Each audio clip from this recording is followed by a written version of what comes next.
So here we are in the midst of a pandemic, and I've been talking a little bit about it from a statistical point of view, from probability point of view, and even in my videos on cooking from a culinary point of view.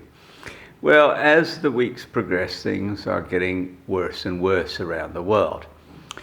And what interests me is that things don't change much here in Cambodia, and there are many, many different reasons for that. But I want to explore a little bit about how different cultures approach the pandemic. I'm particularly going to talk about the difference between the approach in China and in the United States. But I'm going to start here in Cambodia because it's where I live, and I know what's going on here better than I do in other places because I have to use the news or contact with other people to find out about the United States or the United Kingdom or Italy, where I have friends, China. But here I know in the flesh. So let's start there and move to the other places after that.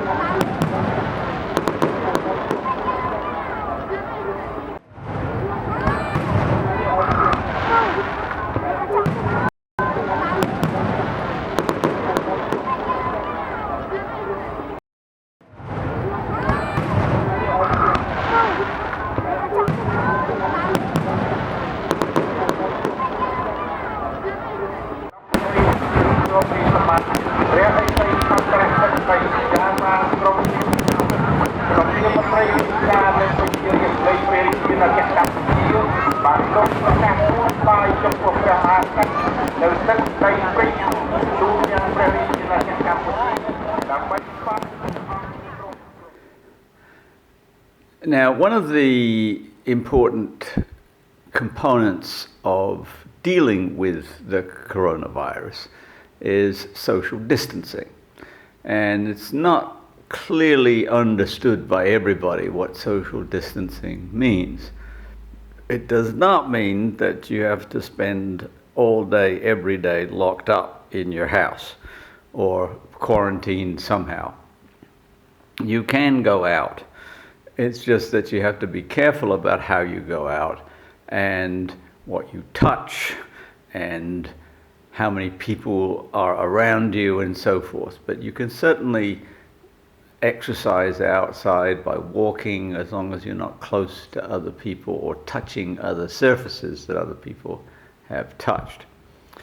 So social distancing is something that everybody in Cambodia knows about because they've been doing it probably for hundreds of years, but certainly for a very long time.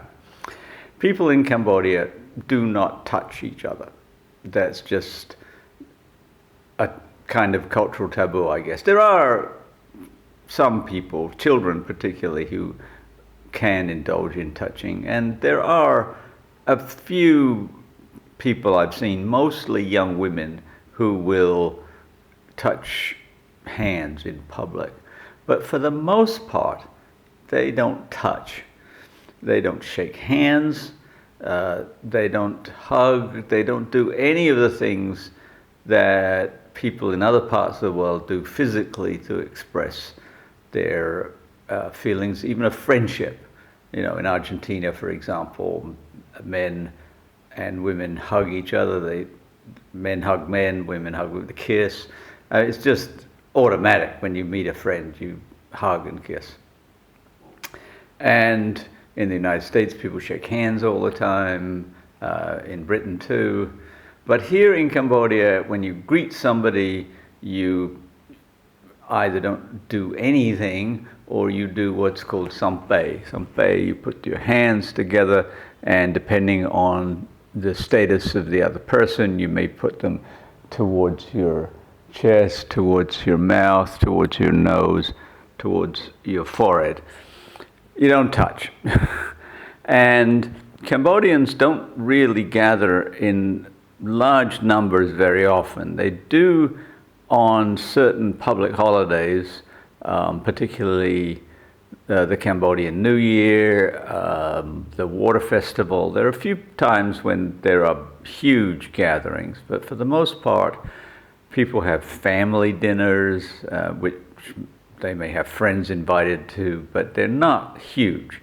They don't have to be told, don't have meetings of more than 10, because they don't on a routine basis. Now, I don't think that's why Cambodia has a low level of infection at the moment. I think it probably has a low level of reportage, and that's in part because there's a low level of testing. And that's one of the things that complicates the statistics and the probabilities that I was talking about in previous videos. We don't know with a degree of accuracy that's necessary how many people have been tested. Well, we know how many people have been tested. We don't know how many people have the virus. We don't know how many are carrying it and are asymptomatic.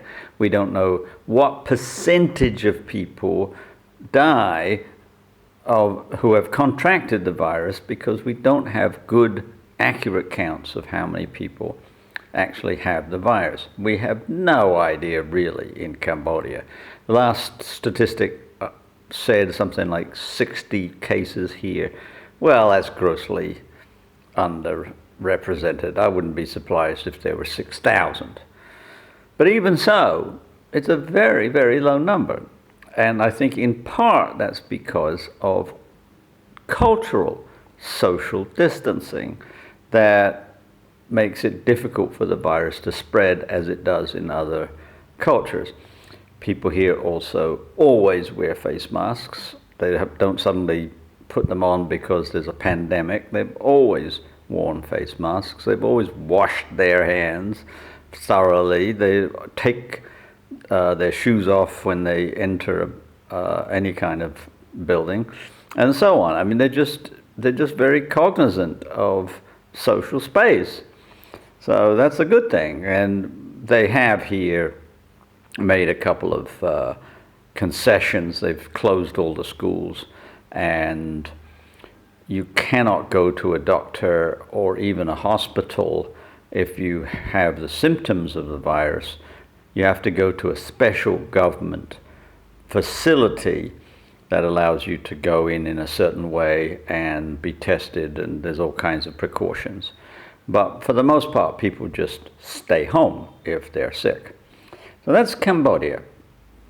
Now I'm interested in what's happening in China, what has happened in the past, what's happening now, and what happened in the past in the United States, and what's happening now. It's really two opposite approaches to the same crisis.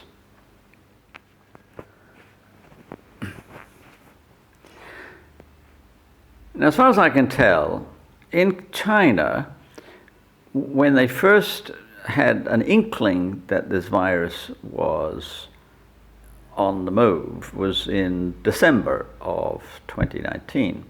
And the Chinese government's first response was denial, which is not uncommon. Even individuals who are having chest pains, for example, automatically deny that there's something wrong with their heart or something really drastic wrong. They think, oh, it'll go away.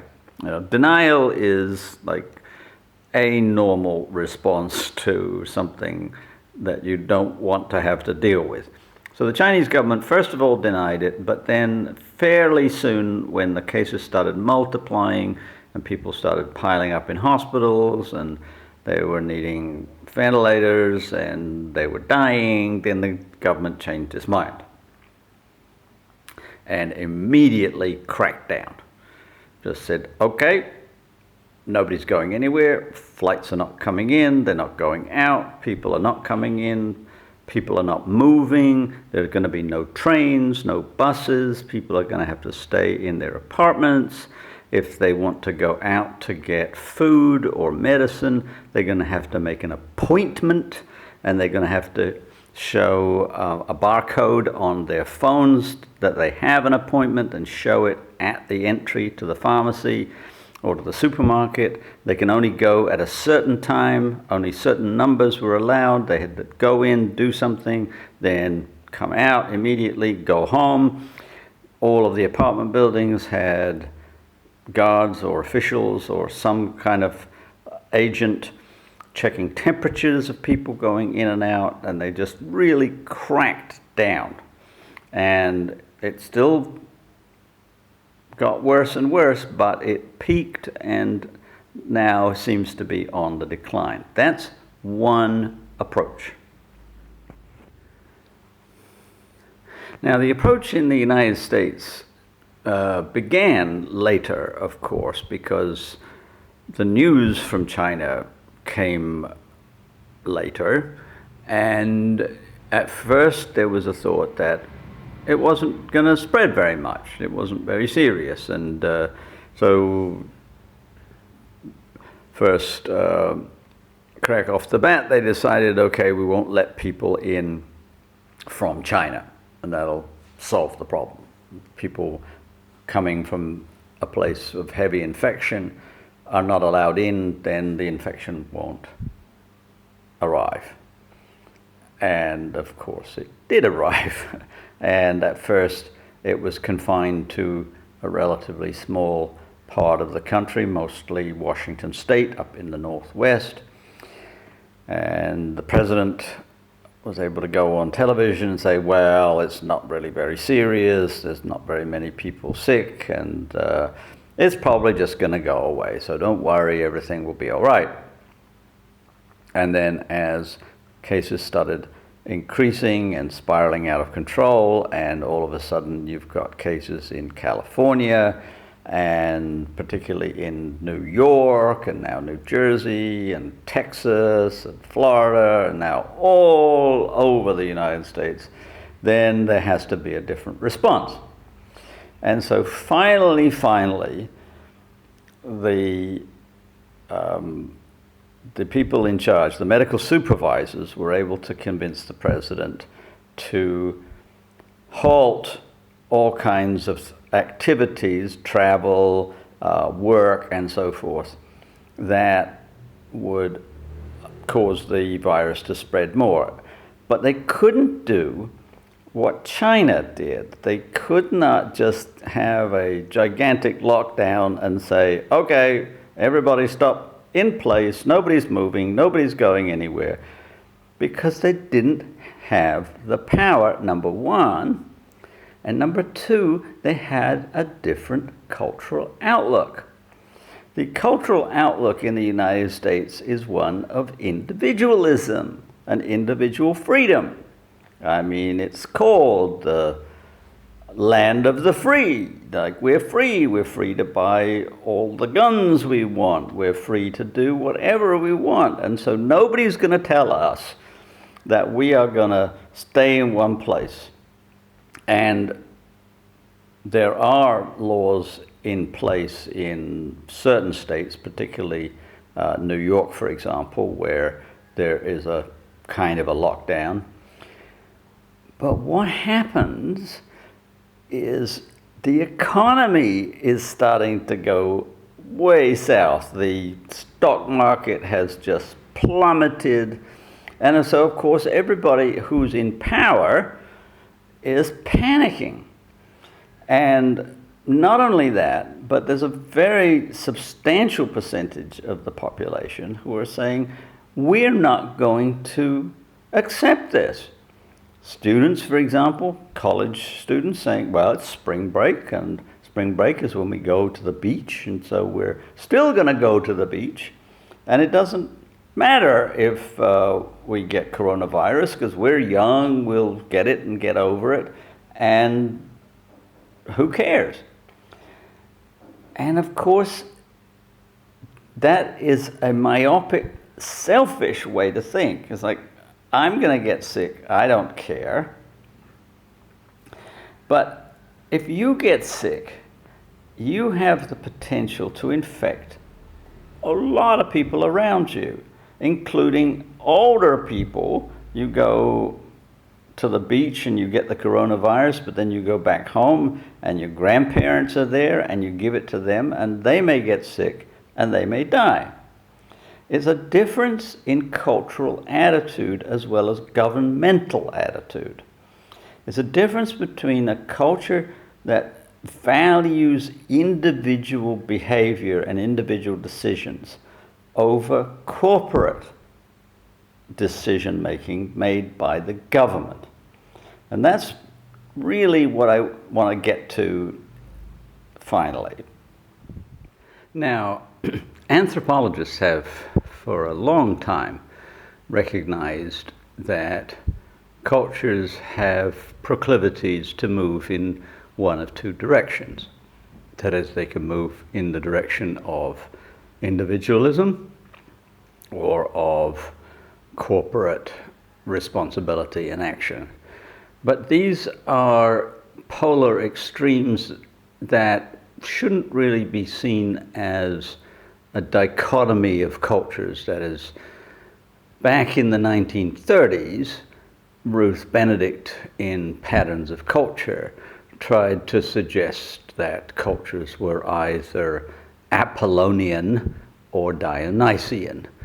She was actually taking up a philosophical position based on Nietzsche.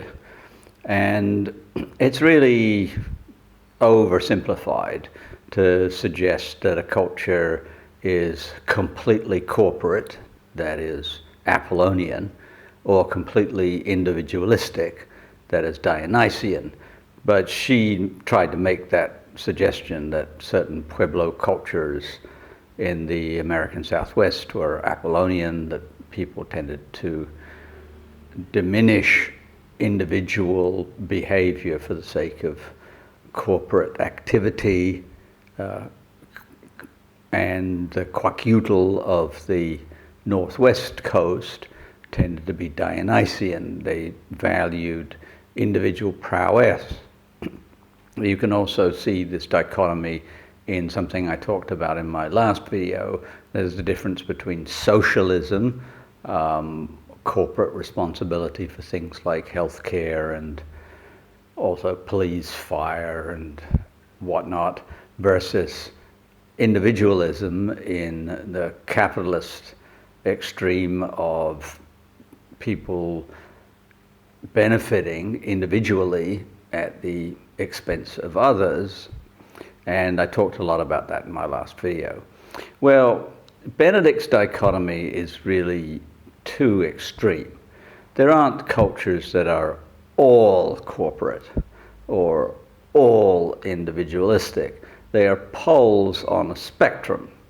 And that, for example, within the United States, which is, of course, heavily capitalist and could be construed as individualistic and Dionysian, there still are plenty of socialized amenities like the police and fire and so forth.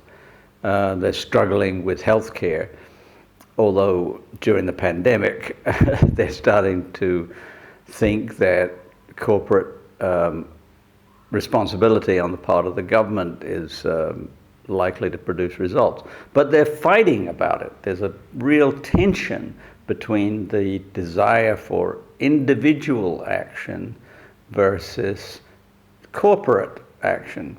Whereas, of course, in China, the corporate nature of the government wins out. Okay, now this is the part I want to focus on. Now, it's very clear if you listen to the medical specialists that the corporate behavior of social distancing and so forth is going to be successful, and that individualism is going to be unsuccessful. And in the United States, that's where the problem lies, that they can understand in some kind of maybe abstract cognitive way that corporate decision making towards social distancing and so forth is going to succeed in terms of limiting the devastation of the pandemic, this is butting up directly against capitalism. That the stock market plunged, people losing employment or certainly losing wages, they're not able to buy food and so on, pay the rent, pay the mortgage and all of that. And so the individual side, the capital side, wants to say, we can't do this social distancing. We can't shut down the factories and shut down businesses and so forth because the economy will go south. We have to keep it all open and we'll just have to let the pandemic run its course. Well, here's the dilemma. If it runs its course, a lot of people are going to get sick, in which case they cannot go to work. And so the economy is going to tank anyway. But the tension continues to exist because those two forces pulling in opposite directions cannot manage to find a middle ground or a balancing point, and so they're just fighting it out. And at this point, we're talking about the very end of March. I don't know what the outcome is going to be. What I suspect is that the capitalist side will win for the moment, and that the pandemic will get worse, and that the United States will be and remain for some time the epicenter of the virus. Whereas China, which had a tremendous number of people infected and died, because it was able, through government action, to just stop everything and to enforce social distancing, will ultimately come out still economically crippled, but will be able to go back to economic productivity very quickly. What's the lesson?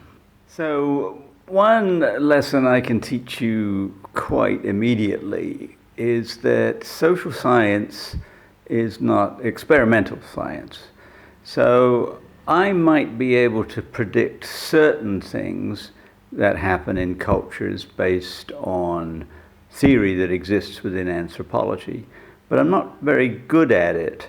And mostly what I can do is I can look back, and in hindsight, using anthropological theory, I can say, well, this happened in this culture because of these circumstances, and the opposite happened in these cultures because they have the opposite worldview, and so on and so forth. I can do that fairly well in hindsight. Well, that's not very helpful when you're in the middle of a pandemic to say, what should we be doing right now? I can make some predictions, but this is the real sticking point. I can't change culture. You see, the paradox or the dilemma, or whatever you want to call it, is that although I can see the way in which a culture is being dysfunctional because it's, let's say, overly individualistic, I can't do anything about it. I can't change it. Anthropologists cannot change cultures. An individualistic culture will not take any kind of advice from individuals who are saying you shouldn't be individualistic, because they're just going to say, well, we don't care. That's the way we want to be. We have freedom of choice, and I am free to reject your advice or reject your opinion. I don't want to act in a corporate way, even though it may benefit the society as a whole. I don't see it benefiting me necessarily, and because it doesn't benefit me, I don't care what's going to happen. And you can't change a society by showing it that it is dysfunctional.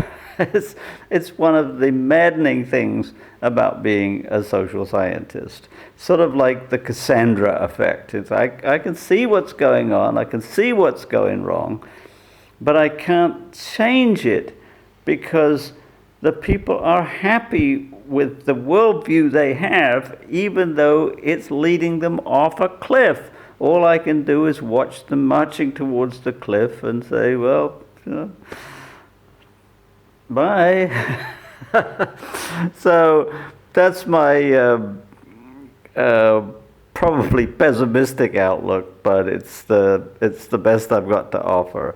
I'm going to be doing some cooking for my birthday on Monday, which I will show you on Tuesday.